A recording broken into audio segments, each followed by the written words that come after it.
Is this better? Is this better? Not yet. No? No? Yes? Not yet. Is this better?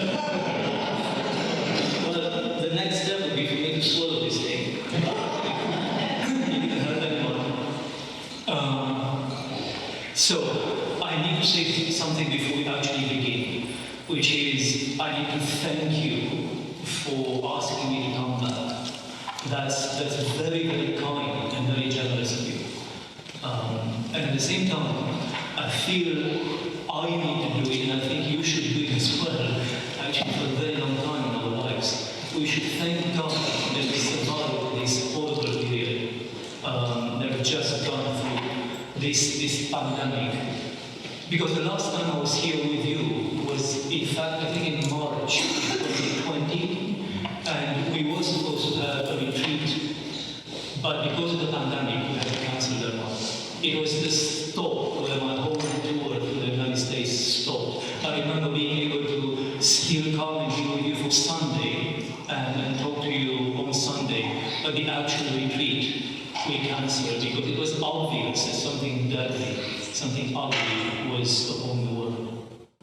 I'm grateful that that is behind us.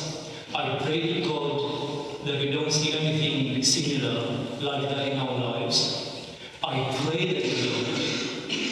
I doubt that will be accomplished, but prayer should always go forward, even despite what our minds tell us. And the last thing I want to say is I give thanks to God that all of us who have found a way forward through this pandemic in obedience to what the bishops have asked us to do and what our priests have advised us to do, have still found ourselves to be in church at the end of the pandemic.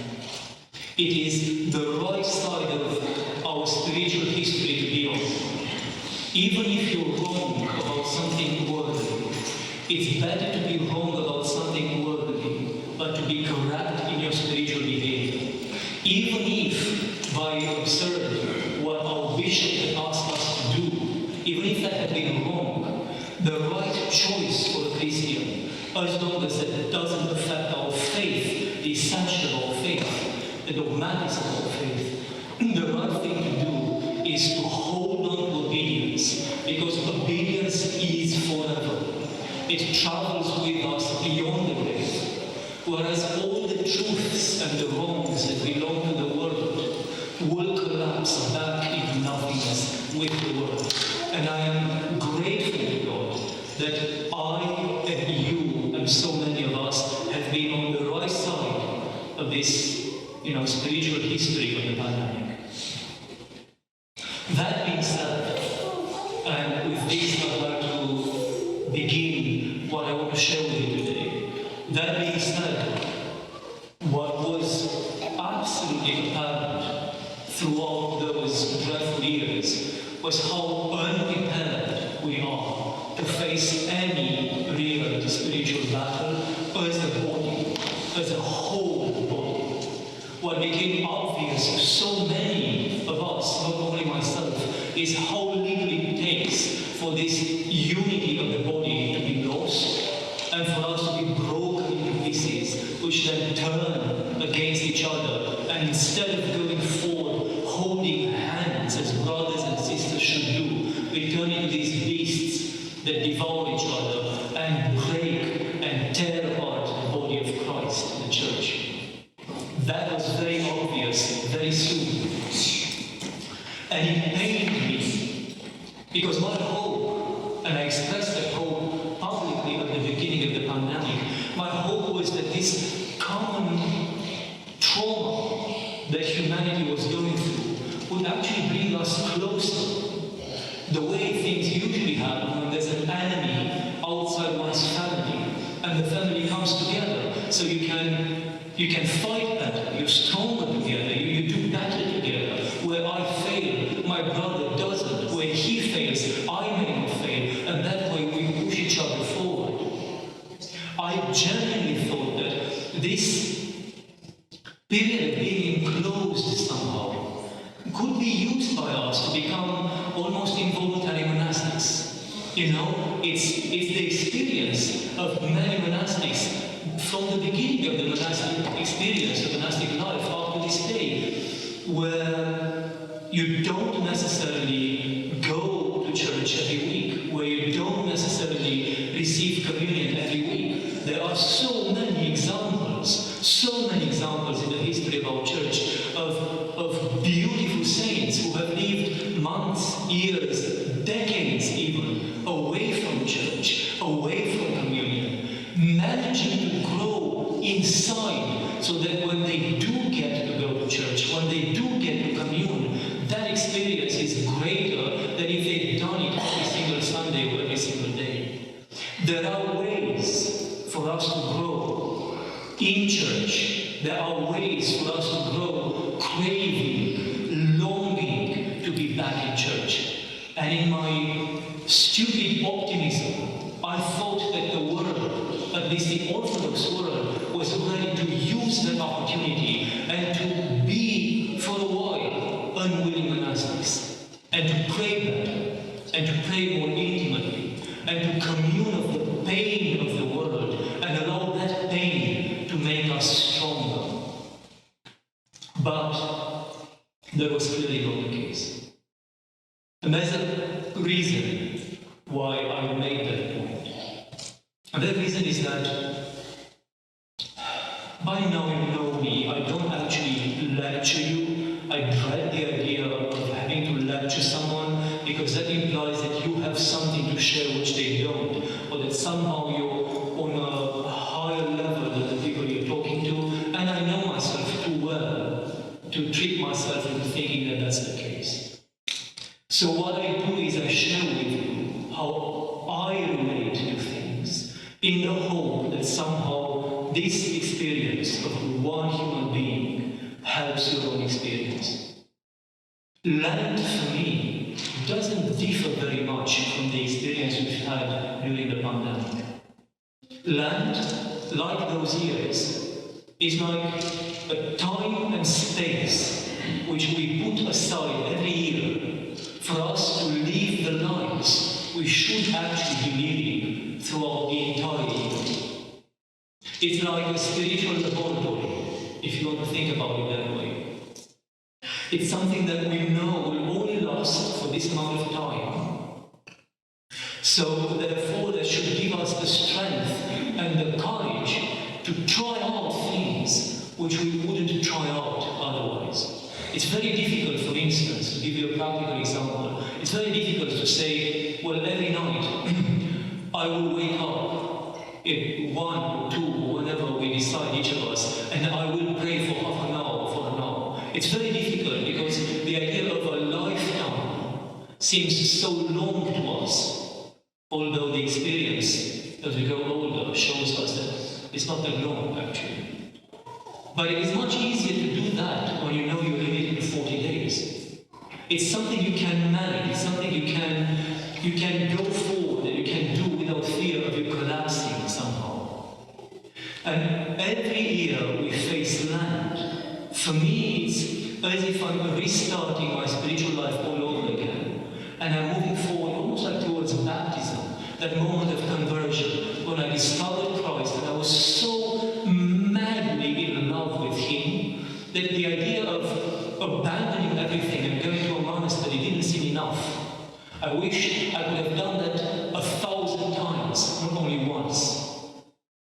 Lent has that potential if you relate to it that way.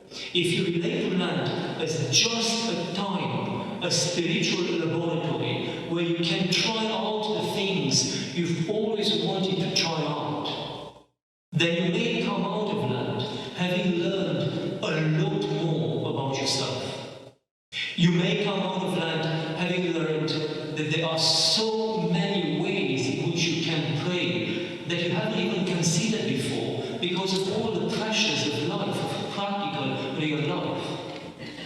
You may come out of Lent having learned that you are a coward, essentially, that you try something for a while, but then it gets too close home, when it gets too close to the spiritual bone of your being, you back away. And that is painful to learn about oneself. But it is much better to learn that about oneself than to go through life having an idealized version of yourself and not being able to correct what needs to be corrected, not having the opportunity to repent of what needs to be repented. Lent is this limited, manageable portion of our year when we can go spiritually mad in a good way. In a good way. I'm not talking, and I want to make that clear from the very beginning, I'm not talking about doing things that endanger your health. We see stories in the Desert Fathers and from the Desert Fathers all the way to contemporary saints where because of their fasting, because of their vigils, because of the way they interacted with prayer, their health was compromised. But there wasn't an aim for them. They never said, I'm going to fast and I'm going to drop on the floor. They never said, I'm going to keep vigil at night until I'm going to drive my car into a wall because I fell asleep driving. That's never the aim. The aim is to use fasting, use prayer to the best that these tools can offer us. And if our health happens to be affected, that's fine. I'm yet to hear of one person who died because of fasting. I've heard of many, many people who have died because of health complications coming from too much food or food that's not healthy for their bodies. That's the basic reality of our spiritual life. So, before I move forward, I want to just take away any doubt. I don't want you to think that I come here kind of showing these ideas, giving you these ideas, and somehow they're my own. I pray to God, I don't ever give, I never talk, I never offer anything that's my own, because what's my own will die with myself. But these are things that we see in our tradition from the very beginning. There's nothing new about it. If you want to see this idea of a spiritual laboratory, go no further than, I don't know, maybe St. Zosimus, for instance, in the story of St. Mary of Egypt. And that entire tradition in the desert, where they would go out of their monasteries for the entirety of Lent, for the 40 days, and they would go in the desert and pray in the desert, away from the church, away from the community, away from the safety of monastic meals, monastic accommodation and everything else. They themselves, the first generation of monastics, did the same thing. They used Lent as a time to try out the things that they wish they could have tried throughout the whole year. And then you get what you learn, good or bad, about yourself, and you move into the remaining time of the year a renewed person. There's nothing new that we offer. There's nothing new also when you look at Christ himself. I mean, he personally went out and he fasted. And I had the blessing, the great blessing, of visiting the Holy Land. And if anyone here has the means, the financial means to do so, do it. I have nothing to gain from encouraging you to do this. Do it. Even if it feels scary or tiring or frightening, it will completely change the way you interact with Christ. I have seen the place where Christ fasted for the 40 days, because the place was known to the first Christians, and one of the oldest monasteries is built on that place, and the monastery still survives to this day. It's called the Monastery of Christ's Temptations. And what struck me was that once you get up there, first of all, it is deadly hot outside. But it would take days for a healthy, strong person to make the travel from the world to where the fasting took place. To put yourself in that place and then to begin to fast for days and weeks. To put yourself in a position where your body is no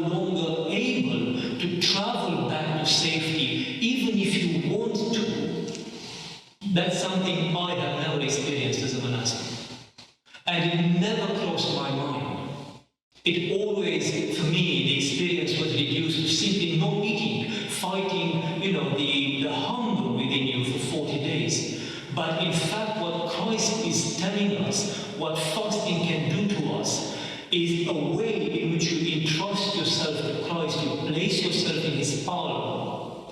And you reach a point, as he did on that mountain, where it is beyond human capabilities for you to go back to safety. If Christ had decided 2 weeks into his fasting, I cannot do this anymore, I need to go back, he would not have been able to do it. He would have died on the way. There's no question about it. That type of fasting, that type of taking away the slither of life and dedicating it to God in a way we idealize, we dream of doing, we can do during Lent. To our measure, to our ability. If you ever see me having these, it's a sign that I'm panicked. These are my notes. Mortality, yes. I wanted to talk just briefly about mortality, because obviously, whether we want it or not, this whole process of pushing our fast and our religion and our prayer during Lent will make us face our mortality in a different way. But for me, every time I think of mortality, I have two experiences I refer to. The first one is my own. I certainly would not be a monastic today without an experience of my own mortality. And then St. Cuthbert of Lindisfarne. There are ways in which facing your own mortality can crush you.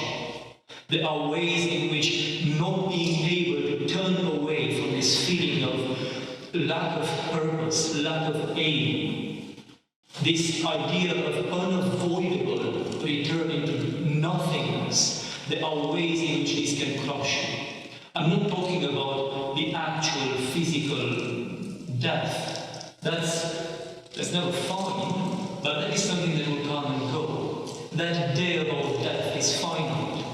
That day, like any other day, will have a morning, the sun will come up, we'll have a noon, we'll have an evening, it will go down. That day cannot last for more than 24 hours. So that experience of death somehow is more manageable than the thought of eternal nothingness, lack of purpose, of everything that we are, everything that I am, everything the people I love and I care for. That can crush a human being, but that can also turn a human being towards Christ, and it can shape saints. And the best example here, assuming you haven't read his work already, is Saint Sophronia of Assisi. Read Saint Sophronia, because you see there just the naked truth of how such an experience can shape a human being into a saint. But that experience of mortality, which you can encounter during Lent, you can also turn into it being a tool for your salvation. For me, it was that experience that made life in the world irrelevant and pointless. And it is because of that that I ended up embracing monasticism and becoming a monk. The thought of a family, I experienced it as a delay, almost like a betrayal of facing this reality of lack of purpose in my life. I felt I'm just creating my own distractions to focus upon so I can go through life. The idea of a career or of work was just this lie, this circular lie that I tell myself. I throw myself in my career so I can make some money, so I have the money to eat and to have a good family and to have a good house, so I can go to work, so I can make some money, so I can eat, so I can go to work, so I can make some money, so I can eat. But ultimately, that day of my death would come, and I would still have to face the same question, only that at that point, it would be too late for me. I would be too weak and unable to do anything about it. So that thinking, for me, not for anyone else, for me, that thinking was the engine that got me into a monastery. And finally, which is a bit more practical maybe for everyone else here, we have the example of St. Cuthbert of Lindisfarne. whose life I strongly encourage you to read and to pray St. Cuthbert, who was taught prayer by his own mortality. He experienced such a difference between the prayer he had while he was facing his mortality and the prayer he had when he was not experiencing that fear, that he purposely kept himself in situations where he had to be aware of his mortality. And the most famous example of his life is him going down in the cold, dark waters of the sea, and we are talking about the North Sea, praying through the night, submerged in the water up to his shoulders, because only then, painfully aware of his mortality, his prayer came back to life. He used to say that when he wasn't facing death, he didn't pray, he merely pretended to pray. And we are all wonderful pretenders. We can go through our entire life pretending to ourselves that we do things we know deep down we don't do, and that we are human beings of a kind that we know deep down that we aren't. All of that to say that we should try, again, each of us, according to our own context and our own means, we should try to use this time, this period of Lent, to push ourselves one way or another. Discuss it with your spiritual fathers, discuss it with your father confessors, but do try to choose something and move forward with it. Those 40 days will not kill you. I promise you that. The other thing we can expand during this period of Lent is really that we can allow ourselves to contemplate the heights and the lows of our human calling.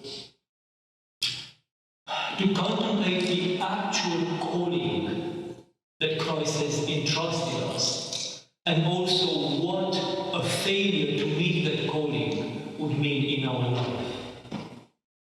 Of course, the question would be, don't we do that always? And the reality is that no, we don't.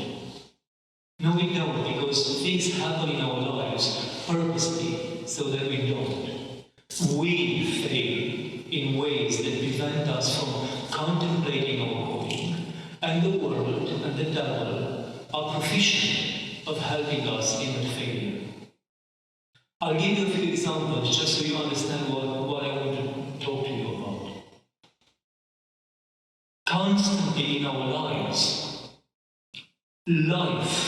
worldly life, the world itself, with our old friend the devil hidden behind, presents us with things that we should be afraid of, presents us with enemies, presents us with, I think the idea of conspiracy theory is so widespread nowadays that you have conspiracy theories about every single aspect of our lives. If you talk about chickens, there will be someone who will tell you that chickens are purposely poisoned in order to kill you, or that if you look into the eyes of a chicken, there's a chip that gets translated into your brains or something. There are so many false enemies out there. There are so many fears planted in front of us out there. And those are not planted there accidentally or without purpose. Because we can only achieve what we can achieve if we are fully focused on our aim and if we are fully aware of the real enemy. And the real enemy is the devil, nothing else. Not another human being, not God knows what theories or politics or other things like that, not a virus, not an ideology. Some things are bad, nobody says they're all good, but they should never replace the devil. It's very, very important to understand this, because the minute you lose sight where the enemy is. In a battle, in a physical battle, you've lost it and you are destroyed. The same things happen more subtly in our spiritual life. The minute you lose sight where the enemy is and you refocus on things that have to do with your society or with culture or with politics or anything else, physical, actual people whom we are taught to hate, the minute you lose sight of the devil, then he will flourish in your life. We need to learn that those words of St. David, they feared where there was no fear, are much more important than we realize. Distraction is a deadly thing, spiritually speaking. Distraction not in the sense of, going out and having fun. Young people do that. Old people do that. But that's not what I'm talking about. I'm talking about being distracted from the aim, what we strive to go towards, and that aim being replaced with something else, or being distracted from the one who should be afraid of, the one we should be running away from, and instead positioning our hate and our anger where it should be positioned. God didn't give us anything that isn't good. Even anger or hate is good, but they have to be used against the devil and nothing else. How do we replace the aim of our life? Well, by allowing our jobs to come first before Christ, by allowing our friends, our families, even our health, anything else that we prioritize before Christ becomes an idol in itself and it replaces Christ. And again, this is something Christ is very clear about in that parable. I called them to the wedding and they didn't come. None of those people said, I'm not coming because I want to go out and get drunk, or I want to go out and spend my time with prostitutes. They all had good reasons. I got married, so a family keeps me away. Or I bought land, or I bought oxen, or so work which was blessed by God, families which were blessed by God. When they keep us away from Christ, when they replace the centrality of Christ in our lives, those good things can become bad things and can prevent us from entering the kingdom. Everything in our lives, ourselves, our bodies, ourselves, our minds, our friends and families and jobs and careers, everything else should be a tool that helps us to get closer to Christ, not to replace Christ in our lives. So there are these distractions in our lives. Some of them distract us from the aim towards we should be running, and others distract us from focusing our energy into defeating the devil, and instead of that we focus on defeating other human beings who, like ourselves, in 20 years, 50 years, God knows when, are going to be nothing but bones and dust. The other thing that keeps us from truly focusing and contemplating on the height of our calling, which again I encourage us all to do during Lent. I'm trying to find the word that is not laziness, so call it the word. It's actually spiritual, the word. It's spiritual laziness. We all do it with our own awareness or without realizing it. We all slowly but certainly hide back in these safe spaces, safe spiritual spaces of our lives. We take the wealth of what the church is calling us to achieve. We take the extreme, absolute height of our calling, and we reduce it to what feels safe and manageable. And this is how we fail into just mere piety or religiousness or a sort of institutionalized, tamed version of our faith.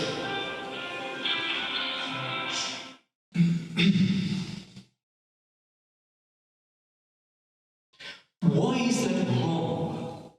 Why is it wrong to live our lives at that low-tamed version of our faith? It is wrong because ultimately what that means is that we pick and choose aspects of our faith with which we approve, and we hold those to be true, and we apply them in our lives. And we also pick and choose aspects of our faith which we do not like, we don't feel comfortable with them, and then we reject them. And in this process of picking and choosing what feels comfortable and what doesn't feel comfortable, the things that we agree with, the things we don't agree with, in this process what happens is that we lose the true faith. We lose orthodoxy, and we create our own personal faith. And when you have your own personal faith, you no longer rely on Christ, the true God, who has revealed the truth to you. You rely on yourself. And without knowing it, while you still call Christ Lord or Lord, what has actually happened deep down is that you've replaced Christ with yourself. You've created an idol which you build yourself, that fits the bill for you, an idol that only asks you to do the things with which you agree, and an idol which stays clean of the things you find difficult or you struggle to agree with. And without knowing, we go through our lives calling Lord, Lord. And as we know, many of those who do that will not be recognized by Christ. Although we go through life genuinely thinking that we live a Christian life. And that happens because of this very subtle, perverse process of slowly learning to close our eyes, becoming cold towards the parts of the revelation with which we don't agree, and embracing and making the most of those parts of the revelation which fit our own beliefs, our own thinking, our own philosophy. And the problem is that we are worshipping creatures. We are created to worship. We cannot exist outside worship. Even people who say that they don't believe in anything, atheists, they worship themselves. They worship their own system of values and beliefs. We are creatures of worship because it is only through worship that we finalize our becoming. God created us into His image so we can grow into His likeness. There's a process of becoming since the moment we are conceived in our mother's wombs until we are conceived once again in the kingdom when we stand face to face with Christ. And this process of growth happens in the act of worship. We become that which we worship. If you worship a dead idol, as Saint David once again in the Psalms tells us, we become like the idols we worship. We become deaf like them and unable to speak like them. If you worship an idol, you become idol-like. If you worship the living, breathing, true God, then you become God-like, which is our calling, which is the height of our calling. But there are so many aspects of orthodoxy, of the true faith, that I struggle with. A lot of them. But the thought of leaving the church, or the thought of me trying to change the teaching of the church to fit my thinking, that scares me to a degree that I cannot describe. Because if I leave the church, I go straight into death, and I know that ultimately what will happen is I will crawl back There's no other way. I know I will either self-destruct, which was a point in my early years, my late teens, early 20s, or by the grace of God, I would find my way back from that process of self-destruction into life. So I don't see the purpose of just running from something that I know is my only chance in life. And then there's also this process of becoming, I was mentioning to you. We are not called to make God into our image. We are called to turn ourselves into God's image. We are called to grow into His teaching. There are so many aspects, again, of the teaching of the Church that I find harsh and difficult to deal with. But when the Church is the voice of Christ, see, it's so much easier to say, I leave the Church and I will fight with the Church on this teaching. But because we are in this Church, whose teachings are taken so obviously from the revelation of Christ, what I'm actually saying is, I'm going to leave Christ and I'm going to try to change Christ's mind about the truths of the world. And when I realize that, I take a step back because I understand that's madness. That's madness. Christ is the truth. So what do I want to do to change the truth? Even if I succeed, what have I succeeded? I've succeeded to compromise the one chance that I had. This is the sort of thinking that I'm encouraging you to contemplate and to engage with during this Lent. It is difficult, and it will be painful, and it will challenge you to the extreme. But do it for these 40 days, because it will unlock within you treasures of compassion, and treasures of love, and treasures of mercy for the whole world that you did not even know you had within yourselves. And then once Lent has passed, go back into the safety of a lower version of Christianity. But you won't fit in there anymore because your heart will have expanded.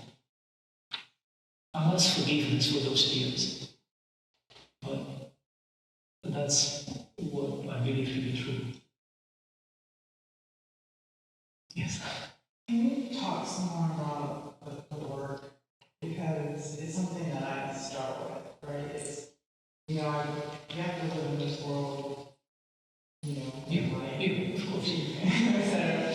And so it's hard to not be swayed in that direction, especially if you become demanding. So it's a struggle I haven't found. For a few years, by God's grace, I wouldn't say I'm blaming on Christ, but I tell it by God's grace. I ended up living between monasteries. I left my monastery in Moldavia. I was sent with the blessing of my abbot, my spiritual father, my bishop, to finish my studies in Britain. And then the idea was that I would go back to my monastery. But 2 or 3 months, so I arrived in October, and I think in February, this church, this abandoned church on the Isle of Mull, came my way. And my spiritual father and my bishops and everyone else encouraged what I already knew myself to be true, to go forward and try to found this monastery there. So I started that without realizing what lies ahead. What was ahead was a period of about 7 years of me having to work in the world, after I had already been a monastic in a monastery for about 5 or 6 years. And once you let go of the world, and once you taste of the freedom that gives you, it's the worst nightmare to go back in what you're describing.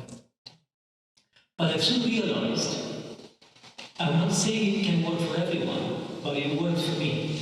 I've soon realized that if I back away from work, inside, not in the sense of not doing my work, but in the sense of not allowing the work to be me, then I became a lot more relaxed in my work. It didn't consume me as much. I was much more careful somehow, much more present in my work, because my energy was not used up. It's a way in which you detach yourself from your work inside. You're still fully present. If you're a surgeon, you still do your work perfectly. Whatever you are, you still do your work to the best of your ability. But what I've discovered in my own experience is that there's a way in which you can just allow a distance, an inside distance between you and your work, and then you're going to do your work from like afar, not here but there. It's as good, if not better than before. And you, your true self, is no longer tainted by that work. There's this process again. You see that story of Genesis, from Genesis, us becoming into something. Sometimes our work becomes our idol, and then you become your work. You know, we've got these almost parodies of the typical teacher who has to tell everyone where to stand and how to behave and how to answer things. Or the typical priest, the typical bishop, the typical monk. We become our jobs. If you are an accountant, you become like most accountants out there because you imagine that's what you have to become. But I have met accountants who are genuine human beings with a heart that was made of just amazing human beings who were still not good at their job. They were brilliant at their jobs. There's a way in which you can do the work without putting on the mask, without allowing the mask of that work, the identity of that work to replace your own identity. And I think that's the battle. So you don't become a typical whatever. You still are yourself, and you use your work as a tool to make the money that you need for your family, for those around you, and so on. There's also the question, of course, how much money do you actually need? That's another question that I encourage everyone to contemplate, because from my experience with many people, not everyone by far, I've met a lot of people who can barely feed their families. But for many other families, there really are cuts that are possible. And the beauty of those cuts is that they allow you more freedom to do the things that shape you inside. One example I keep giving people is, people write to me, oh, it's very easy for you to say, because you're a monk, you can go to all the services, and, I can't even get to the services in Holy Week. I don't quite buy it, because if you have 1 week of holiday, and you chose to take that week of holiday to go to the services instead of going to Honolulu or wherever you go, it is possible for you as well. It's always a question of priority. What do I want to define myself? Who is my God? My family, my job, or Christ? Yes. How can we discern between, the dangerous, spiritually unhealthy practice of picking and choosing? I choose to practice these parts of Orthodoxy that are easy for me and I'm attracted to, and I choose to kind of pretend I'm not aware of those other ones because they're difficult. That's one extreme. The other would be like a sort of legalistic obsession that I have to do everything and I have to do it perfectly and, trying to save ourselves. How can we stay in that healthy? Legalistically speaking, you cannot do it anyway. I mean, you will continue for a while and then you'll crash. It's impossible. It is just impossible. And as for the other one, the reality is that you still pick and choose. Everybody picks and chooses. But you pick and choose without rejecting the path that you disagree with. You pick and choose because we are different human beings and God gave each of us a different talent. It's like we all become like Him, but we begin from a different place. Some of us begin with the love for air, for instance. And that's the entry, that's the door through which everything else then comes alive. Others come to Christ through, or find their way out of the world and into Christ through compassion for people, or, I mean, you know, we move in the same direction, but the principles, the engines that move us differ from person to person. It's unavoidable that some parts of the revelation will be closer to your heart than others, and therefore it's unavoidable that you're going to put those in practice more than everything else. What is detrimental to your salvation, to our salvation, is to actually state within your heart, if not even out loud, that the parts with which you disagree, or the parts which you cannot fulfill, are wrong and should be erased. If you cannot do some things, that actually can become another treasure, because awareness that you cannot fulfill that part of the law will feed your humility, will feed your repentance, will help you not to judge others when they struggle to fulfill what you find very easy. Because what's easy for you will be horribly difficult for someone else, and what's difficult for you will be a piece of cake for someone else. God made us different with a purpose, so that we can function together, we can use each other to move forward, we depend on each other, so when you depend on someone, it's more difficult not to love that person. And also, when you see your own failure, then it should become impossible to judge someone else for their own failures. But that's why it's an easy spiritual, I call it a spiritual comfort zone, because to say I struggle to do this, or I fail to do this, and I know that that's true, that crucifies you.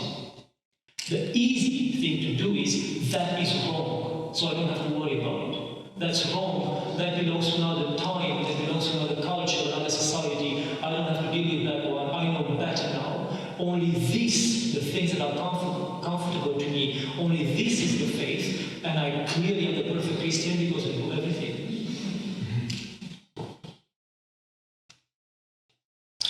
So, given our mortality, what is a healthy attachment to those we are called to love? So, like other human beings, what would be the proper orientation that we're supposed to take to them so that there's not an unhealthy attachment versus a healthy attachment?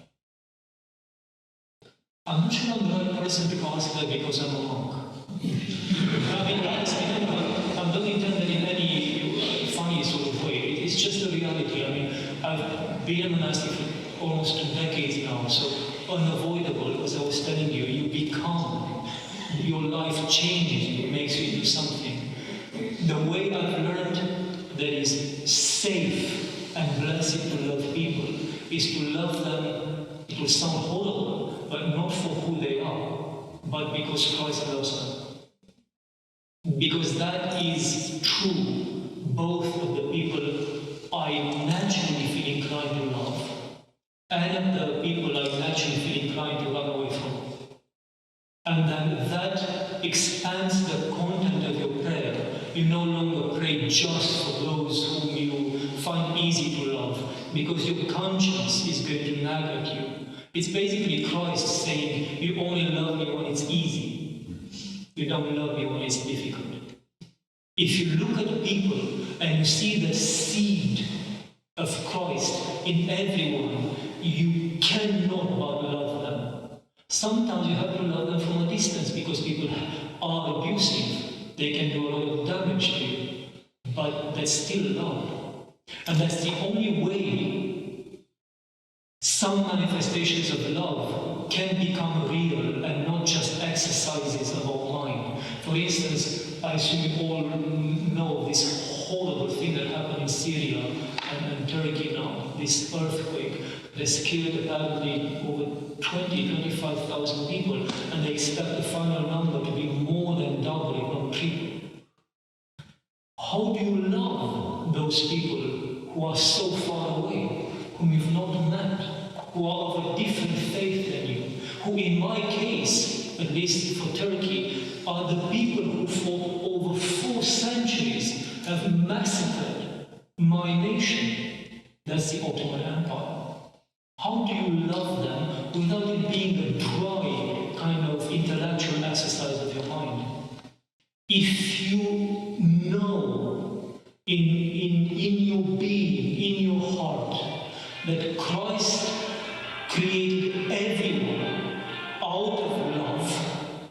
because he loves them. And if you know that Christ is the same today as yesterday and will be the same tomorrow in eternity, so that love is eternal. If you know that Christ will love them, even if, God forbid, they end up in hell, then that love that you have for Christ will just pour over these people. You don't have to know them. You don't have to shake their hand or embrace them. They are your brother and your sister in a much deeper meaning, in an eternal meaning, than your physical, your bodily brother or sister. Because these family relations, they all come undone in the grave. But the relations, the oneness, the thing that holds us together in Christ, that survives death, and that is eternal.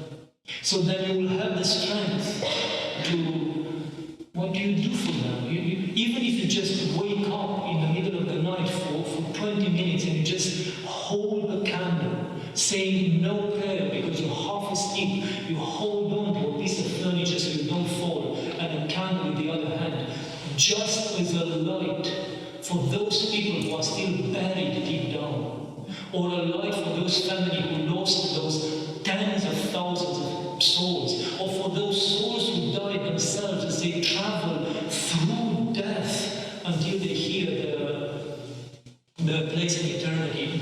That candle becomes a real thing. That's real love. If we depend on natural attachment or physical closeness, then our love is no better than the love of an unbeliever. Christ is saying, what are you doing that an unbeliever doesn't do?